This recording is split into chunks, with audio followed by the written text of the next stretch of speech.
Hello, hello, and welcome to Homeschool Moms Unfiltered. I'm your host, Amanda, and my lovely co host is. Hello, I'm Meagan. We are your messy, imperfect, progressive. I feel like that's especially important to clarify these days. Homeschool mom friends. We both love homeschooling. We love being with our kids, but we're never going to show up here pretending that our lives are perfect, Instagram or otherwise. Exactly. I mean, we've had this phony approach going really my whole adult life, right? I mean, Facebook started in 2005 or whatever, and that was the whole fake book, nickname. And so it's created this whole culture of people who think, oh man, like you're sitting there watching, you're like, this person totally has their shit together. Like something's got to be wrong with me because my life is a disaster. What am I doing wrong, right? And yes, we know logically people can say to you, it's not real, it's etc. But it still has been doing a doozy on so many people's mental health during this whole era of showing the highlight reel on social media. And so we don't do that here, right? We are as real as it gets. No, it is so true. We actually had the perfect example of that when we were just in Greece last week. We were at this hotel that's got a great view of the Parthenon off in the distance. And we were sitting there having our breakfast, our free breakfast that we got at the hotel. And there was this woman, and they started on the one patio, and then they went down the stairs and they did more filming. And she had her glass of champagne she was carrying around, and it was breakfast. Like she wasn't drinking it, but they were like all of these different poses. And my kiddo was like, what is going on here?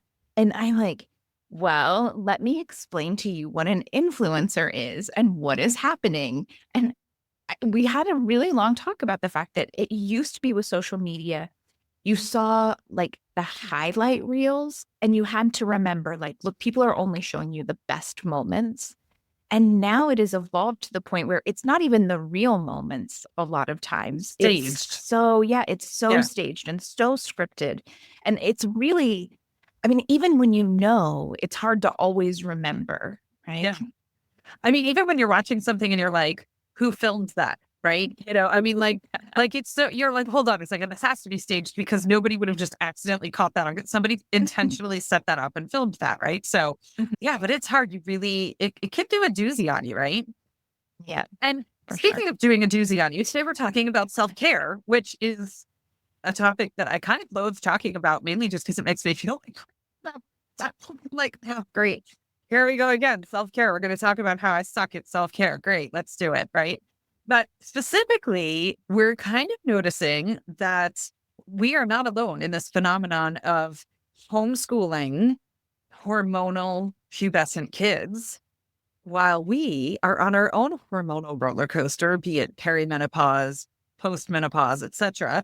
And so all of that coming together in one household while attempting to homeschool can make for some fun. So let's talk about it.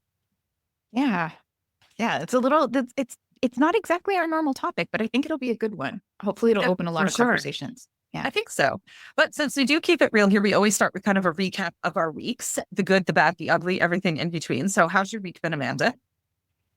Our week has been good. I mentioned we did go to Greece last week. And so we were in Athens doing some world schooling and learning about history, there real time. And that was good. It was really hard. It really kicked my butt and I'm still recovering. And we talked about that before on the show, that those kind of big days take a lot out of me and big trips really take a lot. We're back in Italy now and it's going okay. I'm tired of cooking every freaking meal. I'm solo parenting, right? My husband is back in the States and the kiddo and I are traveling on our own. So I have every meal and there's not a toaster oven here and the gas stove is a little finicky. So kiddo can't really cook on it. I'm cooking every meal. I'm so over this. So I need to be done, but it's okay. Yeah. I had another giant spider on my computer right as I sat down to record. So I relocated him and then had my freak out. I'm not a fan of spiders. And he was another one. He was big and he was one of those jumping spiders I mentioned. I'm not a fan of the jumping spiders or the stink bugs. Well, a lot of stink bugs, but anyway, it's good. It's fine. Silver lining, Amanda. It's fine. It's good. And I think that's the world schooling thing, right? People show the highlight reel even of world schooling. And like, I was talking to my husband because I'm solo world schooling and my husband is back working and doing his thing and all that. And I talked to him one day about the number of things that we have lost. I have 3 teenagers and they're not even being reckless, but it's just like a lot of times we're staying in really small spaces because it's less expensive to travel that way, or that's just what's available. And so like a couple of weeks ago, I had to go get my 17-year-old a new pair of flip-flops because at one point he was sleeping on a sofa bed somewhere that we were staying and they had gotten scooched under and we didn't fold the bed back in before we left. It was a hotel, so we didn't need to. And I'm like, oh, there goes a pair of flip-flops, right? Oh, I left my phone charger on a bus. And it's not that they're being reckless. It's because I've lost things too, but it's just when you're making these moves and sometimes you're moving in a hurry because, a timetable changes or something unexpected happens. And then you pack really quickly and you're like, oh crap, I totally forgot to grab that out of the bathroom or whatever. So yeah, I mean, it's like world schooling is amazing, but then there's also like those little things too. Yeah, no, that's it. They're like, it is. And if you go to my Instagram, you are 100% going to see pretty picturesque pictures of the countryside of Italy. And soon I'm going to post some Greece pictures and some of the island tour that we went to. And they're going to look amazing. And there will not be a video. Pictures. There will not be a video of the jumping spiders, but that's mainly because I was freaking out and then trying to figure out how to get it out of our home without, just, like, so. Reality. Mm-hmm. Yeah. So how is everything else in your world? You're in a new place? Good. We are in a new place. So I mentioned last week that we moved into our apartment in Portugal. For those who are new, we are fleeing the US, which was planned even before the election. Even if Kamala had won, half the country still thinks that immigrants eat dogs. And I was done. I was burnt out and I was done, so I couldn't do it anymore. So we decided to go to Europe and we got a small apartment in Europe, super low key, super low maintenance. I'm loving the lightness of all of it, shedding all the things. And it's wonderful. But our visas haven't come through yet. So we can only be in Portugal for so long until that happens. So we've come to the UK and reality, because we're paying rent in Portugal, I cannot also be like, oh, I'm going to rent whatever. The UK is expensive as fuck. So there's no way I could be paying like accommodation in both places. And so we are pet sitting. I've mentioned before that we pet sit through Trusted House Sitters. I'll link it. It's amazing. If you're looking for a budget-friendly way to see the world, we are 2 train stops outside of London, staying in a really beautiful family home. The family is so sweet. And we're watching their Bernedoodle. Ironically, my 13-year-old has a Bernedoodle who's a service dog, and they knew that. They were okay with her being here. And so we are slightly delayed actually in starting our recording today because there was like a Bernedoodle WrestleMania World War happening, all friendly. They were having a blast, right? It was pretty big, right? And they're both in here now. They were removed from the room and now they're back. So I can't say that we're not going to have some choppy edits if WrestleMania kicks off again. But yeah, so we're here for 2 weeks. We have another 3-week pet sitting gig later in end of February. And then we'll be good to go back to Portugal. We'll have run out our clock of days and the whole dance of that happening. So yeah, so we're good. I mean, we're just kind of laying low. One of my goals for this year was to pick up embroidery. And so I've started that while we've been here. There's a new OJ true crime thing on Netflix that I've been watching. I'm not sure if it's on Netflix everywhere, but here in Europe it is. My daughter was like, what happened with the, I'm like, I know, but I'm going to watch it anyway. This is true. I'm going to enjoy it. I'm going to watch it. Oh. So yeah, we've just been kind of like having a little down period, which after having moved and packed and all that has been a really nice shift, like a daily nap. Sign me up. I'm good. So we're doing good. Yeah, no, that has been the best part of this current trip for us. Like we have a few random trips here and there, San Marino and Greece, and we're going to Cyprus next week. And those are kind of all in and full on. But when we're just in the countryside, like we don't even have a car to be able to get into town. So we're just really taking it easy. And it's such a nice change of pace. But that actually kind of ties in perfectly with what we're going to talk about today, right? So when we look at our stats, one thing has become fairly clear. More than 60% of our listeners are somewhere between the early stages of what in the world is going on with my body, perimenopause, and the I haven't had a period in more than a year. So why in the hell am I still having hot flashes post-menopause phase? Right. And if you don't fall in that range, either you did at some point, you will eventually, or you know and care about someone who will fall in that range. So let's get real about it, right? What is menopause? How do we navigate it while homeschooling kids who are going through their own huge hormonal transitions as well? So I was thinking if we're going to have this conversation, we should first get all on the same page. So we're going to have a real quick little like perimenopause, menopause 101. So perimenopause is when your reproductive hormones first start to decrease. We aren't generally taught what this looks like really much at all, right? So most of us overlook the early stages.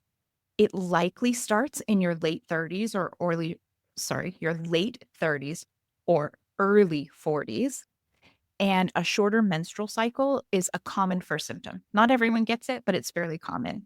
Like maybe you were always a regular 30 or 31 days, and now suddenly it's every 25 days. That's early perimenopause. Oh, joy. Yeah, right. Oh, fantastic. And then a lot of times your period gets longer. So it's like every 25 days, but instead of being like a 5-day cycle, it's now like 7 to 9 days, and it's coming every 24 days. And what is this nonsense?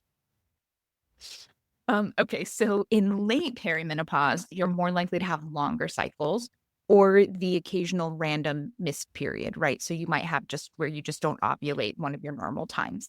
And that might push your cycle out to half of like 1.5 times or maybe 2 times what it normally is, just kind of depends. And then if fun, you get irregular spotting throughout your cycle, right? This is one of those symptoms that happens throughout all perimenopause. So you've got that to look forward to if you're not there yet. And if you're there, you're like, yeah, what the hell is that about? Perimenopause can and often does last for years, in some cases, up to 10 years. Seriously, that's totally going to be my luck. I just know it. I seem the worst luck when it comes to health stuff. Okay, so menopause is actually a single date in time. And I think that's one of the things that trips up a lot of people. It is the day that you have officially gone 12 consecutive months without a period. Before that day, you're in perimenopause. And after that day, you are considered postmenopausal. Okay, everyone still with me?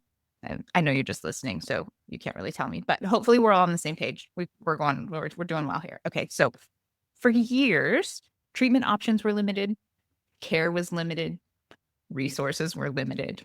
Women's health in general just didn't get much attention or money, right? We were not taught much about it, except that you go through it, it's inevitable, and you are expected to grin and bear it. But really, it's kind of huge. It's pretty big deal. It's like reverse puberty. And we all know that puberty was no joke. I know I certainly don't want to relive those years. I can't imagine anyone listening to it was like, oh, puberty was great. I wanted to those years again. Like, so I don't really understand why we as women are often quick to downplay the entire menopausal transition period, or why we allow it to be downplayed around us, even when we're slogging through it and we know how it can totally be just completely disruptive to our lives. I was thinking when you were saying that, we think about the fact that our kids are going through puberty and we're like, oh yeah, their hormones are crazy, right? Like it kind of gets discussed that way. But as we've been reading in our book club on Thursdays, we've been reading this book called The New Menopause, and it talks about basically every single system in your body that is impacted by our declining estrogen during menopause. And so it's like, if you think about that from the perspective of your kids too, I would love the new puberty book where somebody breaks down for me exactly what's happening for my kids too, because we've always just been told like, oh, their hormones go haywire and they act out of body. Okay, great. But like if menopause is this complex and every single system of our body is impacted by it, specifically, that's probably happening to our kids at the same time. And so we're haywire, they're haywire. And it's like, we're all coming together trying to figure out how to do algebra. And it's like, holy crap, right? Like situation. Mm-hmm. So yeah, on the bright side, menopausal care, starting with perimenopause, is having a moment. I mean, you can't scroll social media without seeing, supplements and an influencer talking about this and that and the other thing, right? So celebrities are talking about menopause, which has been great. Courtney Cox just redid that tampon ad. Have you seen it? She was Oh known no. for doing. Oh, I'll have to find it. I'll share it in our Facebook group or something. She did some Tampax ad like back in the day where she was like in the locker room at the gym putting leg warmers on. And she's talking about like, does your period, blah, blah, blah. And so now she's redone it, but it's like, are you blah, blah, blah. So this is menopause. Maybe like, yes, we're talking about it more, which is great. But some of the difficulty is that there's like supplements being pushed all over the place. I mean, everybody has some sort of solution or cure for your menopausal issues. And so that part can get a little bit tricky too, is trying to figure out what on earth to do because it's not very well studied, as you said, Amanda, right? I mean, we only make up half of the population. So like no one's really bothered because why would they? Who cares, right? So I mean, I myself, so I have 3 teenagers. My kids are 17, 15, and 13. They are in the thick of puberty. Well, I am, I think, in the thick of perimenopause. I mean, we've talked about the fact that there isn't a huge test, like a definitive test that labels you for this. But yes, I've got the longer periods and the this and the that. And I don't know if the brain fog is just me or if that's brain fog. I'm not really. But all of that is there, right? And then add to the fact that I live in a wildly neurodivergent household, and neurodivergent folks tend to have really impactful shifts when it comes to puberty. And so I would assume that it is the same for menopause as well. It's just a bit more oomph behind the whole thing sometimes than it is for many neurotypical folks. Not all, because there's other things that would cause neurotypical folks to also have an oomph experience. But it's been a journey. I'll say that much, right? It's been interesting. So now I will say, I've said this before, and I will say this again. I love parenting teenagers. This is not going to be one of those chats that's like teenagers. Okay. There's a dog tail flapping in front of my camera, and you're watching out for you. That's Barney, who we're pet sitting. He's an 80-pound Bernedoodle. And so when he walks by, his tail is, hi, Barney. His tail is big enough that, yeah, welcome to the podcast, Barney. Hi. Hi. Yep. So If you're not watching the podcast, Meagan is currently getting all of the kisses from Barney. yes, he's a very sweet boy.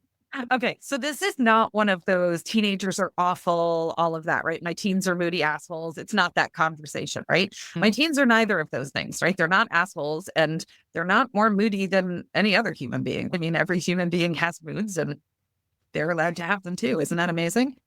Go figure. But, right, exactly. Go figure. Treating your kids like humans, what a shock, right?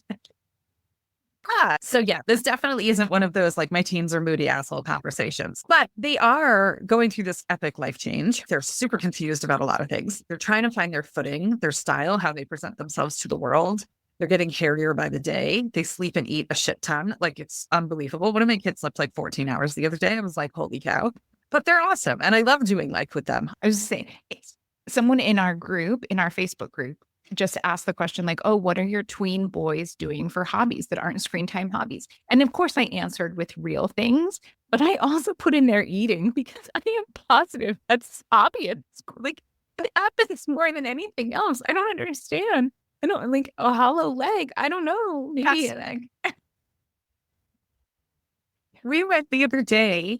Okay, so I was teaching the other day and I was teaching till like 9:30 and the kids wanted to go grab some dinner. And we were still in central London at the time before we had come to our pet sit. And there's a Nando's around the corner, which is like, I was going to say Pollo Tropical, but like that's a South Florida thing. Like not everybody around the country knows those, but it's like, it's fusion. I think it's Brazilian, South African food and it's chicken and it's amazing. They have this famous like peri peri sauce, whatever. So anyway, my kids love it.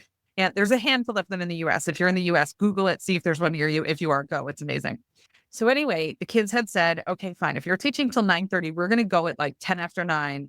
We'll get there. We'll order the food. And then it was 2-minute walk. So they're like, as soon as you're done teaching, just zip over and you can come have dinner with us. I'm like, okay, no problem. I get there. The food came within a few minutes of me getting there. And my oldest kid, who's 17, had ordered himself a sharing platter, except he never shares. One for two. And we'll polish it off. I mean, Oh my gosh. So I was at the supermarket the other day and they had this slab of ribs that was huge. And it's like servings for two. And I'm like, no, it's not. This serving for one. And then he's still going to be hungry. Right. So yeah, I totally Yep. get that. Right. Now, I would love to eat that way. Alas, perimenopause and puberty are very different. In that regard, yes. Holy cow, yes. Wouldn't that be nice? So eating like a horse has not been one of my perimenopause activities. My period has been completely screwed up for like 3 to 4 years now, like you insinuated earlier, right? They are the period, the time frame in between is shorter and they last longer. Fun.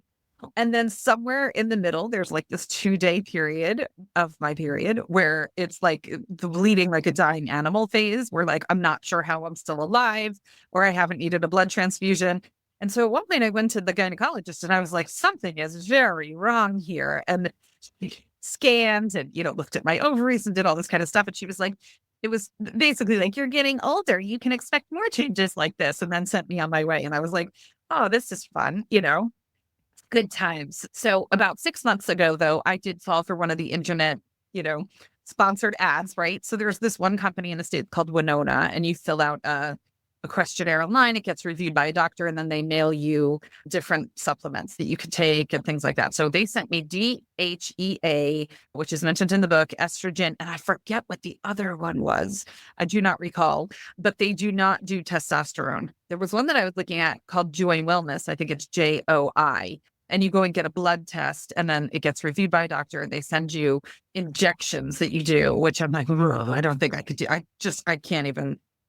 I know people that have done fertility treatments. You've done this and you're amazing at it. And I know if I had that experience, I'd have to suck it up and do it. But the thought of stabbing myself, I'm not sure I could actually do it. So I will say, sorry, And I just have to say, as someone who did go through IVF, I can't imagine like there's a lot of trauma wrapped up in that like whole process, especially for us, right? Because it was unsuccessful. Like I can't imagine being like, oh, now that I'm in menopause and or perimenopause and I'm definitely not having more kids, like let's start injections again. Like that won't be traumatic. right. Yeah, I can't even imagine. That would be like, oh. So I thought about doing it because they do testosterone, but you have to go and get a blood test to get started. And all of that scared me. And so I never went that route. But I will say my biggest reason for trying it was that my pelvic floor has essentially turned into tissue paper at this point, and I was just desperate for a solution. So now that we aren't in the US, I don't have that option anymore. So I need to establish with a doctor now that we've moved and blah, blah, blah, and see what I can do. But yeah, in the meantime, though, I will say I've discovered this woman online. I'll put the link in the show notes too, but she goes by the Vagina Coach. And she has this program called the Buff Muff. And it is all pelvic floor strengthening exercises. She's like her background is like physio and stuff like that, but she has specialized in pelvic health, and that's been her whole jam. And so even just like the postural alignment cues that she gives have already been super helpful in so many ways. So she does coaching calls with her group members and stuff like that. And we're not sponsored by her or anything. I'm like legitimately a member of this group. And so if you're looking for a resource, if your pelvic floor is like tissue paper, go check it out. It's been pretty cool. So, Well, yeah, a random thing that most people don't talk about, and again, because I went through fertility things and I have all these other health things, so I have to track a lot of things. I started noticing early in perimenopause that I have a lot more pelvic floor issues after ovulation, closer to when my period's going to start. And if you go on Google, you find like, yeah, this is a thing. Yep. Then you find like, but we don't really have much for you. It's a thing. Women, especially women who have had babies, they have this problem. And it does definitely get worse after you ovulate. Like it's a thing. I mean, it's at least validating to know that it's not just you, right? But yeah, I had read that because I would definitely have like more pelvic floor issues around ovulation. And it was like, oh yeah, because there's a softening of the muscles for ovulation and blah, blah, blah. And I was like, Yeah, and increased progesterone in your body causes like the muscles to be more active, which can force more out. And like there's all this stuff about like, oh, what exercises to do at different times of your cycle and things like that. Like, okay, but can we get like some solutions beyond just, hey, you might pee yourself all the time. Hey, no problem, right? Like, That was what's happening? Get in here. I know. And it's so funny, like no one talks about it because I Mhm. finally then I like sent a text message to this group of girlfriends that I have one time and I was like, I don't know what's happening, like all this kind of stuff, because I'm always convinced that it's terrible and I'm dying and Mhm. you know, all this stuff. And I really don't Google a lot for that reason because if you Google death will always be one of the things that it just you remember, like I have a paper cut, you might die. And I'd be like, that's it. I'm gonna be dead by dinner. So I can't do those things. But it was so funny because I have a girlfriend who also has 3 kids and she had her kids fairly close together. And she was like, oh, I can't make it through a Zumba class. Like she goes like at 20, she said the class is 50 minutes and at like 25 to 27 minutes, I just have to excuse myself and go to the bathroom before I come back and finish Zumba class. And I'm like, okay, but here's the deal. Like, why no one ever like, why do you, I mean, I guess it's random to just be like at a girls' night and be like, by the way, sometimes I pee myself in Zumba class, right? But like at the same time, by not talking about it, then everybody else thinks it's just that. And so then Yeah. you're like, oh my gosh, there's something seriously wrong with me. No, it's not. 3 human heads and sets of shoulders have torn apart my body, and now it's hormonal and everything else. Like it just is what it is, right? Yeah. So buff muff. Yeah. No, No, that's, I mean, but it is that thing, right? And we kind of talked about this in the book club with the new menopause book. Like, it's, no one really wants to talk about it, but there's so little information out there about these things for women. Yet men, as they get older and their testosterone dips, they have erectile dysfunction and there are commercials everywhere for solutions for that. But for women, it's like, oh, well, this is, like just stay quiet about all of the things that happen when your estrogen dips. But like, I have like, oh, it's a soapbox I could get on. I will get off of it. I will step down and I will continue with this particular podcast. Okay. So I know, like you're saying, for me personally, my periods were getting shorter for probably like 3, 4 years now.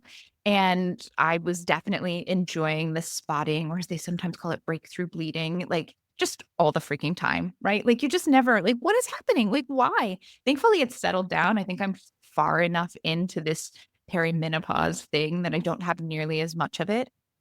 But I went to my doctor, and I will say my primary physician is generally a great doctor, right? She has to manage a very complicated set of medical issues. I have a ton of specialists. She's on top of all of the tests that they run and looking at what this means and how we're going to handle this and what that means for this doctor and all of that. Like, generally, she's really great.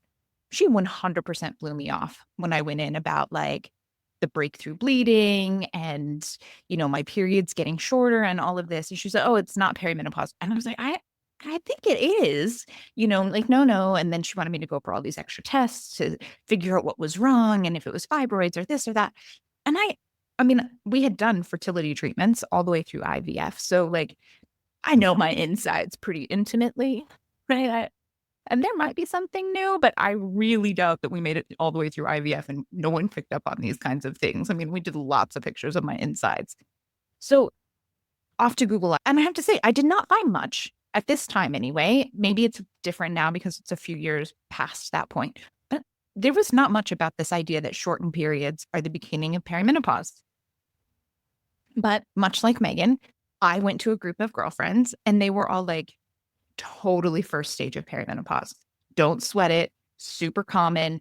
One of my friends was like, oh, mine comes every 21 days and it lasts 9 to 10 days. Like the actual period lasts 9 to 10 days. And then every 21 days it happens. And I'm like, that's awful. What is that? Like, it's so unfair. Like, but yeah, totally a thing. So now for me in the last year, I have missed 2 periods. They've been spread out. And it's where I just didn't ovulate one month. Things always return to normal afterwards. So I'm not going to lie, I really do not mind having my period only every 50 to 55 days, especially now that I'm not trying to procreate anymore. They say, right, the research or whatever says, generally speaking, once you've gone 60 days without a period, you're likely to hit menopause within 2 years. I guess I haven't actually gone 60 days, so I'm not quite there yet, but I'm going to keep my fingers crossed. Maybe soon. At this point, I'm really not sad about soon being soon, right? not only have I not gone 60 days, but then one month I had 2 periods in one month. And I went and I called and the doctor was like, yeah, totally there. It's part of it. And I was like, girl, I'm going the opposite route. I'm getting more, not less. Look, stop it. But I had that too. I had like 1 month where it didn't, and then another month where it came like 12 days later. I was like, oh, what is this? Like, no, just no. And my buddy's just like shooting eggs out, like think, like one of those t-shirt guns and like a basketball game. Like, stop. Right. All right. So I will say before we talk about anything else of the self-care part of it and all of that we're going to get into, my biggest piece of advice around all of this is that if it is bothering you, and even if it isn't, but you want to be proactive with your healthcare as you hit your 40s, like it is so important to actually search for a specific menopause certified doctor. Like your primary care physician, even the OBGYN who brought your babies into the world, likely isn't going to know very much about how to help you with perimenopause symptoms using like the most current research. So just take the time. It's really easy to find. There's like the Menopause Society and a few other resources online. It's not that hard to find doctors now who are very clear about the fact that they are certified in menopausal care. Like just do it. Like I know so many friends. I have so many friends, right? Who are like, oh, my doctor said that they knew what they were doing. And so I made this appointment and it went nowhere. They weren't helpful. I felt completely dismissed. Like, we don't need that. We have enough going on in our lives. We do not need medical appointments like that. I know I personally am not at the point where I'm looking for pharmacological solutions for perimenopause symptoms.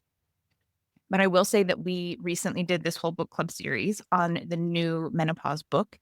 And the author did a great job of breaking down menopausal hormone therapy options. So if you're interested in doing any kind of hormone replacement therapy, whether it's patches or rings or, lotions and or supplements, all of those kinds of things, she breaks it all down. She does the options, the research behind the various options. So I would totally recommend listening at least to the first book club episode. And maybe even picking up the whole book just to keep and have on hand, because she really does cover a lot of stuff that is one of those things like, why do we not learn this? Like, why do we not learn the actual stuff? Why is no one sharing this with us? It's kind of our bodies and we have to go through it. So, and then figure it all out on our own on top of it, right? Through Facebook groups and girlfriends. Yeah. Good times, right? I'll link the new menopause book down below, because I think for me, one of the biggest things that was in the book that was super helpful was she does give the hormonal therapy treatments, but also breaks down that scary study about, hormone replacement therapy causes cancer. And she talks about like where that comes from and the flaws in the study and things like that, and what we know now versus what we knew then, and et cetera, et cetera. So for that alone, it was worth every cent to just know what was what. So yeah, for sure. I totally agree with that, because I had heard that. I mean, I think we've all heard that, right? And I think all of our moms probably didn't get the treatment that they should have because of how poorly that was covered and reported a couple decades ago. That's so true. Yep. Yeah. All right. So we have more hormonal discussion coming up. But first, we want to just do a huge thank you shout out to our sponsor. Our premier sponsor for our podcast is Hub of Curiosity. They offer classes on OutSchool that are top rated and super popular. OutSchool can be pretty spendy. We are OutSchool moms. We totally get that. Sometimes I have a little bit of like, when I look at price tags, because it's a marketplace. And so you're going to get a huge wide variety of everything on there. Hub of Curiosity is a specific provider on OutSchool, and they've revamped all of their group and self-paced classes so that they are never more than $12 a class. You don't need a coupon code. It's not like an introductory price where it's a dollar this week and then it goes to $27 the next week. They do offer coupon codes sometimes, but still, even if it reverts back to the regular price, it's never more than $12, which is super nice. They have over 700 5-star reviews on their, so you'll find everything over there from multi-sensory multiplication and spelling. If you're at home homeschooling and banging your head against the wall trying, like they just can't figure out the times tables, outsource it, right? You could totally do that. It's amazing. They have engineering classes where you can learn every moving part that exists in a car. There's something for everyone over at Hub of Curiosity. So we'll put a link in the description. We're going to put a link in the show notes below that if you're brand new to OutSchool, click on that link. It'll give you a $20 coupon that you can apply to your first class, whether it's a Hub of Curiosity class or another class. And if you have any questions on how OutSchool works, it could be a little overwhelming. There's plenty of people who land there and they're like, what is this thing? Is it a full school? Is it, how does it work? What am I doing? So come to our private Facebook group, leave us a comment on the podcast, send us a DM, whatever. We'll be happy to help you figure it out because it really is a great resource. But like anything else, you have to know how to use it and how to leverage it and stuff like that. So happy to help if you'd like. So back to menopause. Yeah. Back to menopause, the fun stuff. Yeah. Exactly. All right. So I think as homeschool parents, it's really easy to end up living for your kids, right? I think all caregivers fall into this category of, like sometimes you end up kind of living for your kids. But if you're homeschooling, right, so much of your day, so much of your week, so much of your life is for your kids. But what are you doing for yourself these days, especially if you are one of these 60+% of the women listening to this podcast who are in this menopausal transition? Like, I have to say, I really struggle with this. For me, I feel like it's especially challenging given my chronic health issues. Like, I can't commit to working a regular job, even a part-time job with set hours, and you have to be here for this and you have to show up for that. That's just not something that I can physically do or mentally do a lot of times because my brain fog and my ability to recall important things and stuff like that is really hit or miss.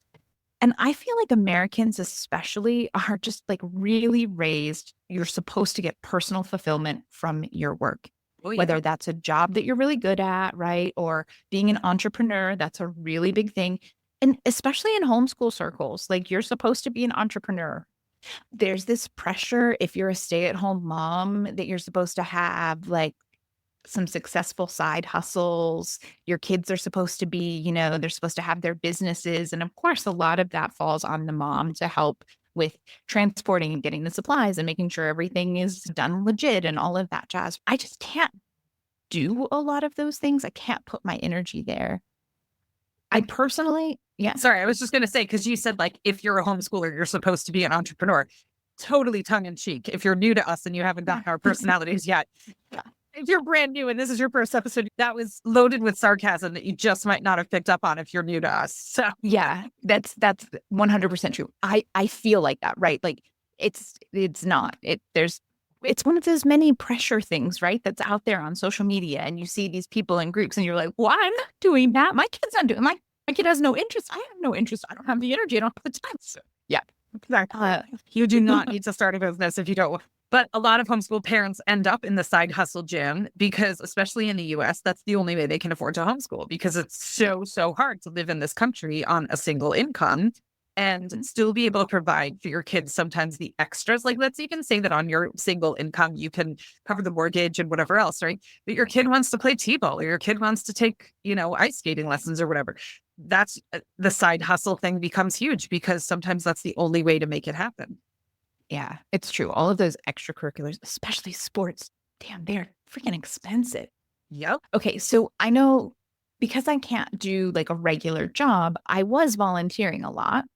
And I will say that for a while, it felt good to feel like I was doing something that was objectively useful, right? But I don't know if anyone else is struggling with this. I feel like people just are not kind anymore. And I feel like it's getting worse, like customer service type jobs and just stuff, volunteering, any of that. It's extra hard these days. Like people are trolls on the internet and then they don't forget that they shouldn't be trolls in real life.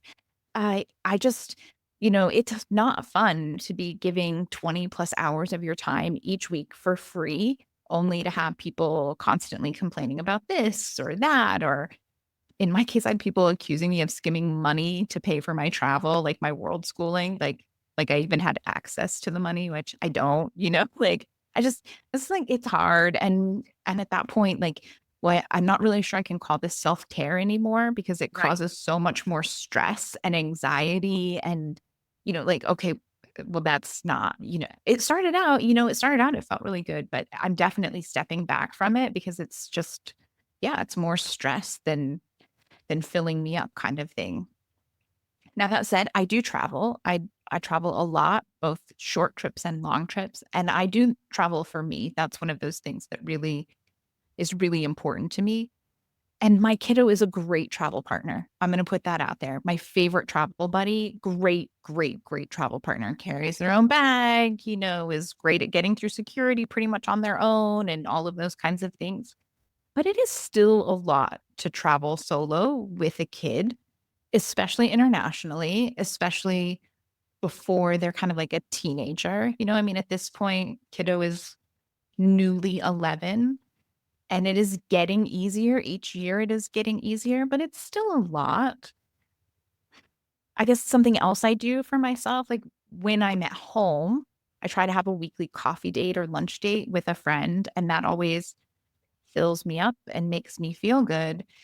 But, I mean, once a week, like it's good, but it's hard to manage. And we both have kids. And so things get canceled all the time because one is sick or a meeting came up or something they have to get, like it's like, and again, the priority is for the kids, for all of us, like something came up with the kids. So I have to do that for the kid. And that means that I don't get the coffee date for myself that I really needed or the chance to have that connection with the friend. Huh? Another thing for me, for better or worse, is that my husband works really long hours. So most evenings, I do get from probably about 7:30 p.m. on as me time.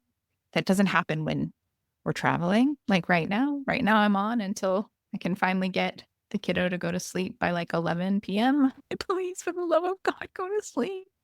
Sometimes I watch TV, right? You do that, like you binge a series or something good on Netflix, and it's like, oh, I want to watch this new mini series or whatever. But I do a lot of my podcast related work at that time, right? Because I've been on all day managing all of the things for everyone in the family. And so when it's my me time, it's like, oh, now I have to, read this for book club. I've got to make notes. I need to do some research on this thing that we're going to talk about this week.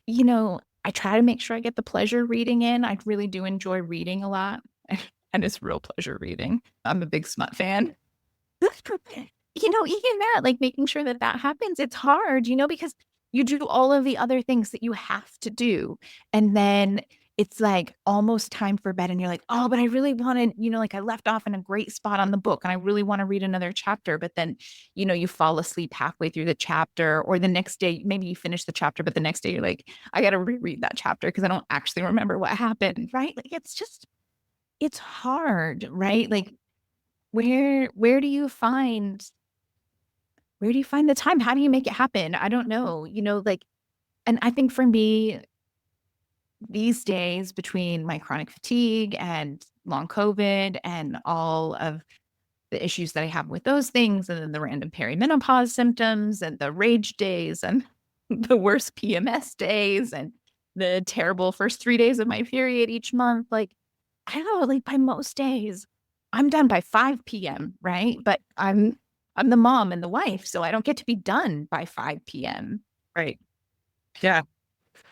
Yeah, it's hard. And I guarantee you're not alone. There's so many people listening to this that are like, I have no solution. But yeah, Yeah. I know what you mean. I mean, I dread conversations about self-care, like anytime it comes up, because I'm like, great, here's just an opportunity for me to feel terrible because I suck at self-care. And but I don't even know. I genuinely think like it'll be interesting. I am not at all wishing for the day that my kids leave the house and I don't have them home anymore. But it's interesting because I have a feeling I'm still going to suck at self-care even then. Like, I think I'm just one of those people that like puts it, like, I will always find something else to do first. So, but obviously having 3 teenagers at home and unschooling, which I think lends itself. I've talked about this with other unschoolers because there's no timetable for that. Like you, Amanda, you have like a rule in your household, right? That like school ends by 1, right? Like everything has to be done by 1. And at that point, if kiddo's still working on something, he's kind of independent working at that point. Yeah, that's it. School doesn't have to be done by 1, but he definitely needs to arrange his schedule so the things that he doesn't need me for happen after 1, because I'm done schooling at 1. Right. Like, yeah, I'm done. Exactly. That's what I meant. I just explained it poorly. Yeah. So, because I know he's reading and exploring and creating and doing all kinds of stuff all day long. And so I think the setup of unschooling lends itself so differently because it's a 24/7 thing. You'll see conversations in groups where it's like, should I count today as a school day? This is what we did, blah, blah, blah. Every day is a school day in the world of unschooling because you're learning from the moment you get up to the moment you go to bed. They have, I mean, my kids sign up for stuff at really wacky times of day. My boys play a lot of card games. They'll play in tournaments that run overnight, depending on what time zone we're in. My daughter signs up for conferences and seminars and webinars that take place at all. I mean, she'll be like, oh, I'm taking a class with this lady in Australia. And so they're all over the place and they're largely independent with a lot of that stuff. You're still kind of like keeping tabs on everything that's going on. There's not like a shut off point. At any point, which I know, even though you say you're done by 1, you're still not shut off. Like you're still, you're still keeping a pulse on everything. It's just lighter, right? Like there's still not, it's not like come 1 o'clock, you're like, and now for my 2-hour meditative session. Oh, right. I wish. No, I mean, and that's it. I do feel like in some ways that's the real struggle, right? Because it's like up until 1 o'clock, I'll help you with any curriculum. And then after 1 o'clock, you help with anything else that they want to do or explore or learn. But I'm like, I can't keep fighting the curriculum after 1 o'clock. Like my brain is curriculum done by 1 o'clock on most days. Yeah. Hard. But then it's all the interests and what ifs and can we look into that and can we explore this and can we go here and can we check this out and all of that. And it's the would you rather. We're in a world of would you rather right now, and they're all like really deep things. And then you have to have these long conversations about, like, would you rather have to have lunch with Elon Musk or Donald Trump, and why? And I'm like, well, neither. And he's like, it doesn't work. You have to think about it and give one. Yeah. I'm like, like, my brain hurts. I'm tired. Like, I don't know. No. Yeah, that's right. I don't know. I feel like they always talk about how unhealthy Trump is because he eats so many burgers and stuff like that, like in like fast food and whatever. So like, maybe I'd pick him because like you have like a 1 in a billion shot that he just like drops dead during lunch. Then you'd be the person that was there to see it. I don't know. It's my only logic there. But the rest, I don't think I could listen to his voice and eat at the same time. Anyway. Yeah. But Elon Musk is such a terrible, Trump is a bad person, but he's a bully and he's driven by money. And for the most part, you know what you're getting, right? Like, he's easily swayed and this and that. Like Elon Musk is just a messed up, bad person. Yeah. And so I think I couldn't handle that because I wouldn't really know what I was getting, or if like he would suddenly become like a hardcore Nazi mid-meal, or, like with Trump, I just know he's just going to be a bully. And, anyway, we got way off topic. Self-care. That'll be a blooper. Like, what would you rather? Let's ask, right? That'll be good. I'm not totally posting it. Let's see what people come up with. And tell us your reasoning why. Yeah, that's it. You have to give a reason why. Like the reason is what really matters there. Amanda can report back to her kiddo. He'll be thrilled for all that data. It'll be great. So true. So it's just hard, right? I will just like go until I just collapse into a comatose state of napping and then repeat the process all over again. And I have had phases in life where I've done better with self-care. We had like this amazing yoga instructor in North Carolina and our Y was great. And so I used to love being able to go there. Liam, who's my 13-year-old, at the time he was younger, could go to, they called it Child Watch, but it was great in Child Watch. It wasn't like sometimes like normal gym setup babysitting is pretty torturous. They had pool days and they would go to the playground and they played games. Like they had all sorts of really cool stuff. He learned like heads up, thumbs up, which I never would have thought to teach my kids, but we totally played that in school. Like they would learn stuff like that in there. And my oldest was old enough to go do his own thing and Astrid would come to yoga with me. So it felt like I was getting my time, but everybody else was covered. It wasn't like at the expense of them also being good. So I was okay with that. I did joke that I was taking up, not joke, but I did say that I was taking up embroidery this year. And we're off to a good start. Yesterday, I embroidered while I watched the first episode of the OJ crime series. So I was good on that. But I think, part of it is like I've lived for almost 44 years now in this like go until you crash and burn and fall asleep. And so when I do sit down to do a quiet activity, I'm like, oh, I could nap, right? Like, because it's that thing where like, as soon as you stop moving at warp speed and functioning at that level, that your body goes into like this shutdown mode. And I think part of that is generational, right? I mean, our worth was based, like you mentioned before, about like receiving satisfaction from your job in the United States culture.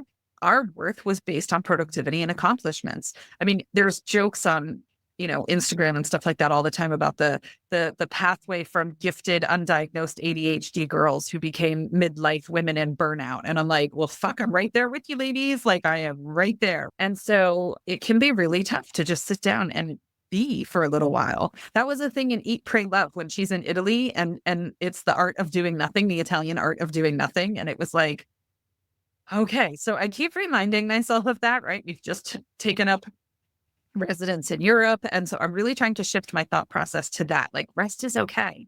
It's okay if you're not busy. If you're tired, it's okay to take a nap, right? It's okay that you don't have to be busy all the time. So I joined a Facebook group. There's this group called the Lisbon Sisterhood, and they were talking about a book club. I was like, I'm in, right? So that is one of my goals with this move, is to not just take my American life to Europe and become a super driven on the go human being 24/7. Like, that's not how they live, right? But to adopt some of that, right? Like, things are closed on Sundays. It's a day of rest. I mean, there's no day of rest in America. It doesn't exist. So Yeah. trying to kind of find that balance. And I don't know that I'm going to be any good at it, but I'm going to give it a whirl. Yeah. I mean, I love it. It's great. It's hard to do. I don't think any of us will say it's easy, but we deserve it, right? I don't know. There's so much around those like societal expectations and yeah, how do you make it work? Yeah. All right. Well, we really appreciate you tuning in. Hopefully you got something out of it. If you've got ideas or you found something, you've got a local group that you're like, oh, this is great, you absolutely need to check it out. Drop it in a comment, share it with us on one of our social media feeds or something. We'd love to hear your takes on it. I think we're all always looking for new ideas and new ways to find that better balance and really try to put ourselves maybe not first, but somewhere in the top 5. So if you enjoyed this episode, first, we hope you'll enjoy some of our other episodes. Go take a look and see what's out there, what's interesting. And second, please just take a moment to leave a review wherever you're listening. It's just really, unfortunately, these days, all about the algorithms and the reach and all of that. And reviews make a huge difference. The more interaction your podcast is getting on the different platforms, if there's reviews or comments or things like that, it just helps move it further up so other people see it. We would really appreciate that. Yes, we would. Help us find more progressive homeschoolers. We all need community right now. It's a bit of a shit show in the world right now. So yeah, the more we can band together and find community and support, the better off we're going to survive this mess. And it's going to be okay. All right. So we typically end our episodes with a mantra. And so today's mantra is: your brain might be foggy and their attitude might be spicy, but you're both learning resilience. And that is an A+ in homeschooling life. So good luck with the perimenopause, menopause, postmenopause, puberty cyclone of hormones. You've got this, and happy homeschooling. Yeah. Have a great one.